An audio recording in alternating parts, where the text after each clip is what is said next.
Hey, in this episode, I wanted to talk about why wine producers are struggling and why wine is not growing at all, and some things we can do about it.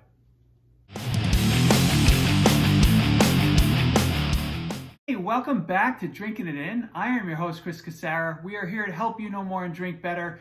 Today I wanted to talk a little bit about sort of my state of the wine market, right? I'll be doing a review of the Silicon Valley Bank state of the wine market very soon, actually. But this is some of, I guess, the thoughts on from inside my head around why wine is kind of stagnant right now.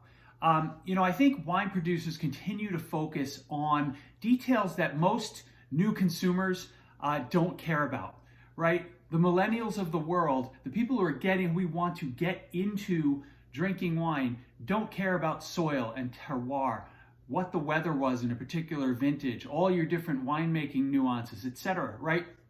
I mean, if you think a wine novice, can read any of the articles on some of these wine websites or in wine publications, it's not a chance.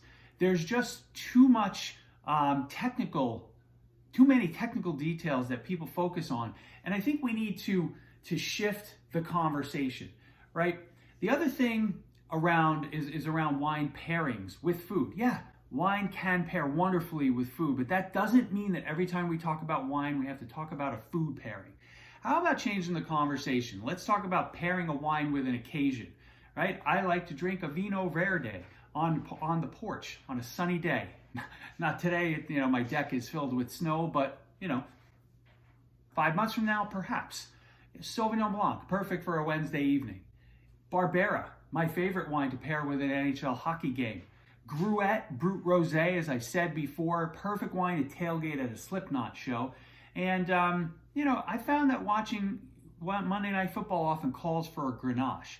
I think people, we need to start thinking a little bit more about how to connect with the new market as the older generation that may have cared more about all your wine details is aging out.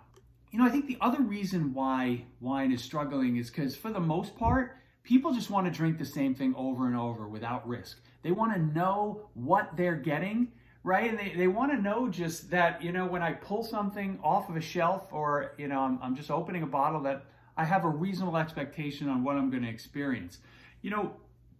Wine is a risk because there are so many different terms and labels, and the fact that a vintage can vary and change pretty significantly year over year.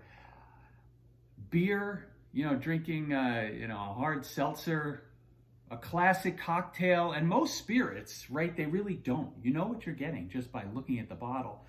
And wine is much more of a treasure hunt in that respect. And I think we have to treat wine as a treasure hunt. Treat it like that. Play that up, right? Because I think you can, if you put in the effort, right? You do have to put in some effort. Beautiful things can happen, right? You might not always find the same treasure, and you might find, a pot of nothing in some bottles. But in the end, when you put in that effort, beautiful things can happen. I think that's why I just try to, boil wine down to simple principles and translate a label into aromas and flavors as easily as possible, because that, to me, will get people excited and get people confident too. It's excitement and confidence is where we have to continue to go toward. Hey, I'd love to know your thoughts. Are you, first off, if you've gotten to this point in the video, thank you so much, right? Are you drinking more wine or less wine than you have in the past? And, what are some of the pitfalls that you think should be addressed? I'll talk to you guys soon. Cheers.